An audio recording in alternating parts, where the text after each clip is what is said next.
Well, it appears the next bout of insanity surrounding the topic of the migrant crisis within the borders of the United States has unfolded, and this will only tilt people against that of the concept of immigration into the country even more.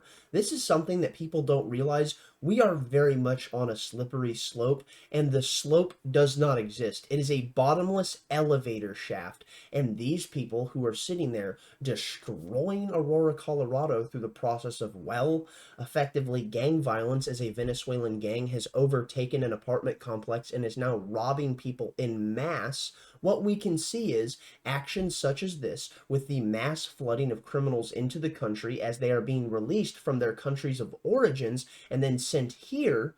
Well, it's only going to lead to calamity, chaos, and destruction, which is exactly what we're seeing in Aurora, Colorado. Now let's go ahead, jump in, and see what we've got with the insanity of the next step of the migrant crisis breaking down within the United States.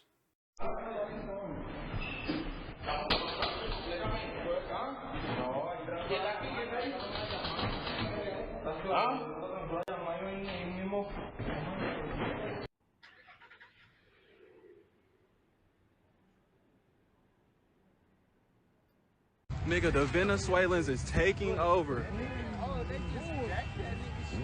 They just jacked him? Oh, me. These niggas is out here tripping. Bro, damn, they done made a mess and shit.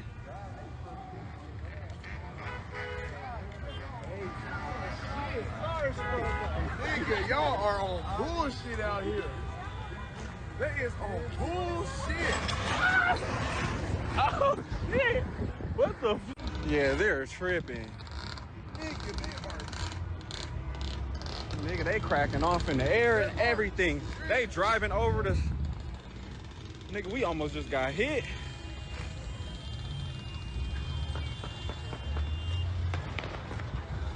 Bro, these niggas is on bullshit. Isn't that just something? Pretty nutty footage, I'd argue, but I'd argue also completely and totally on brand once you realize what these people were accused of doing when they were in their country of origin. And what is that? Oh, well, human smuggling, drug trafficking, weapon trafficking, repeated acts of violence, and, oh yeah, money laundering. So plenty of reasons as to why these people should not be allowed within the borders of the United States, but as we see with the end of Title 42 under the Biden administration, as well as the fact of during the 2020 debates, Joe Biden telling people to surge the border, we can see that this should have been completely and purely predictable. Because as we know, the mass influx of people within that of Western nations, this is completely and purely intentional as understood through the UN's 2030 migration agenda. And this is the big thing to pay attention to here, is that all of this very well could have been avoided had we simply operated as people who had any capacity to, I don't know, preserve their own societies. But here's the thing. Actually, that in some ways doesn't even matter because you're ruled by such a degree of bureaucracy that even with that willpower being imbibed by that of the collective of humanity that is within the nation state itself that is trying to defy a certain standard that is being levied upon them, they almost in some ways have no capacity to actually stand up against that system due to the fact that they do not have a proper way to rally against such a wide net that bureaucracy has cast. And that is a huge factor to pay attention to when you see things like this unfurling and why it is that it's not being tackled. Let's go ahead now and jump in. Here we see armed crew flaunts guns inside Colorado apartment building overrun by Venezuelan gang. Yeah. And I'm sure once it is that people like this would cross the border of the United States into the land that is the home of the free, well, I'm sure their operational ethos would just change on a whim, and they would be striving for the beauty and nobility of what the American dream could have to offer. Yeah, certainly. Here we see a shocking video shows a crew of gun-wielding men storm through a Colorado apartment building reportedly overrun by dangerous Venezuelan prison gang, or a dangerous Venezuelan prison gang, it says. And yeah, so here's the thing, like I said, purely and totally predictable. But of course, that is beyond those within the halls of government, and that is exactly why you see things like this happening in the fashion that they do. Because partially it's planned, and partially they're mentally inept in the fashion that would be required to actually tackle issues such as this, and their performative grandstanding, as we see so consistently done by the progressive class, Well, it stops them from actually addressing issues such as this because it would make them look racist and xenophobic, which is absolutely fucking retarded, but nonetheless, I move on. Here we jump on and we see Special Task Force investigating Venezuelan gangs' alleged ties to Aurora. Aurora City Council officials say an apartment complex on Nome Street is closing due to code violations, but some council members allege there's more to the story.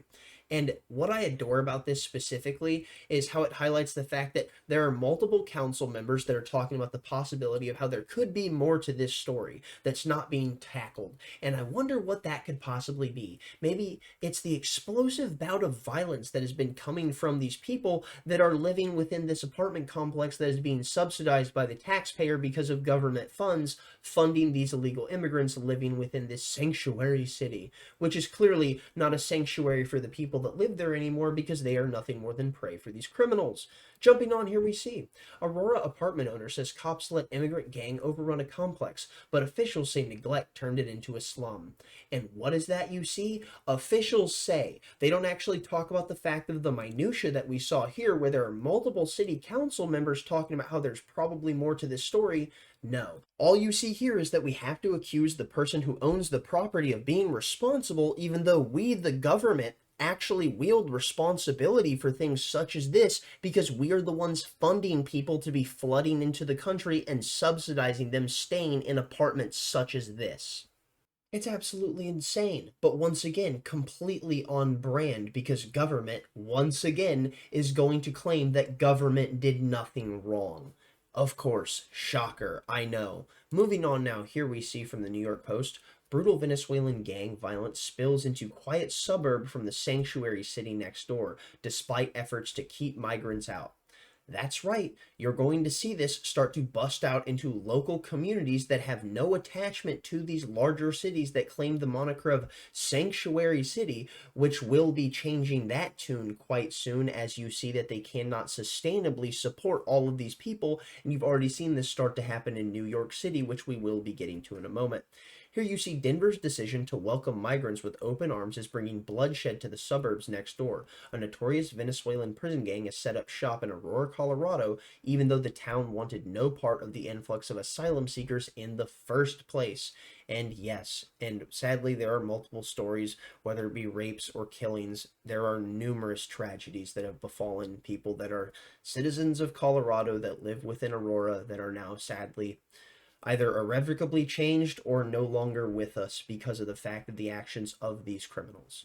Here we now see official in Denver suburb where Trende Aragua, which I'm pretty sure I mispronounced, but I don't care, is wreaking havoc, calls out Sanctuary City for rolling out the welcome mat. And that's absolutely true. They did roll out the welcome mat, but it's not just the fact of the Sanctuary City specifically, because many of the times what you have to realize is these people were going to be ferried across the country in one way, shape, or form by that of the Biden administration, and it was going to be done so without fail, and we're going to be completely honest here, the actions of people like Ron DeSantis and Greg Abbott so they could get their small little own of busing migrants to Martha's Vineyard and so on.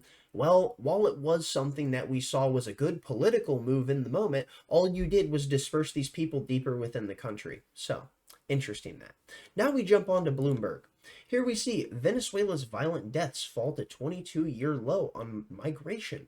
Rate is the lowest since 2001, Violence Observatory says. Suicide rates rises amid continued humanitarian crisis. So, the humanitarian crisis continues to escalate, which means more people will be fleeing Venezuela to places like the United States because they want an actual prosperous life that can be provided for their children, which is an understandable goal. This is a reasonable mindset to exist within. But what you also have to realize is, on top of that, Venezuela's violent deaths are falling because their criminals are fleeing the country en masse and coming to places like the United States. And not only that, we also see that they're being let out of Venezuelan prisons and being sent abroad, and of course of which also coming to the United States as you see gang violence consistently erupting from these groups. Now we jump on and we see from MSNBC, ghost criminals, how Venezuelan gang members are slipping into the US. Cases linked to Tren de Aragua, which we just talked about, including sex trafficking and a shooting, show how hard it is for border agents to vet migrants from nations that won't provide criminal background information. Isn't that just interesting? And I wonder why it is they won't provide criminal background information. Oh, it's because they don't want you to know that they're releasing their criminals and sending them to your shores. Now we jump on and see sanctuary cities are straining to support thousands of migrants arriving by bus. As the buses continue to arrive, advocates and volunteers said some asylum seekers are falling through the holes of an already stretched social safety net. And like I've said numerous times on this channel, you cannot have a welfare state and an open border. If you're going to have one, you cannot have the other, because trying to subsidize a limitless flow of people will do what? Capsize the welfare state, because it won't have the capacity to support all of these individuals. But of course, the progressives, leftists, and Democrats don't understand anything about economics whatsoever. Thus, this isn't even a realization as to why this is such a major talking point in correlation with the economy specifically. As we saw Rachel Maddow, Jen Psaki, Joy Reid, and so many other of the progressive dais of dumbasses that just fill the halls of MSNBC, laughing on a show talking about, well, you see, voters in Virginia, their number one issue, even above the economy, well, it's immigration. And then they go on and laugh. Well, you see, Virginia does share a border with West Virginia. Ha ha ha ha ha, goes the fucking dais of bitches. And anyways, what we see is what? Why could it possibly be that within Virginia, people would be so concerned about immigration? Oh, it's because there was recently a young girl who was sexually assaulted and then murdered. But no, they're just going to sit there, point, and laugh at you for having any concern about this whatsoever. These people are despicable, and they will gladly sit there and mock you for being concerned about your communities, just like what we see going on in Aurora, Colorado, that are now being ravaged by gang violence from people who did not herald from the lands that you live within. Now we see, from MSNBC again, some Democratic cities have quietly begun cooperating with ICE, director says, and I wonder why that could be. Well, it's because they don't have the capacity to deal with all these people. It's so fucking obvious. Some sanctuary cities that wouldn't tell ICE when they released undocumented immigrants from jail are now doing so because of public concern about crime. Oh, what's that? So you're also releasing these repeat offenders onto the streets again, rather than just handing them over to ICE. Isn't that interesting? I love progressive logic. Absolute fucking idiots. Here we see from Reuters, New York to distribute flyers telling migrants at U.S.-Mexico border to consider another city. It's not just Mayor Eric Adams, as he's been doing, telling people, we cannot handle this, we cannot sustain this, people need to flee to other lands, they cannot keep coming to New York City specifically, and wanting to effectively change the moniker of Sanctuary City for that of the Big Apple. Well, here's the thing that I find so remarkable about this. It's that it's pamphlets being handed out at the U.S. border telling you to specifically not go to New York.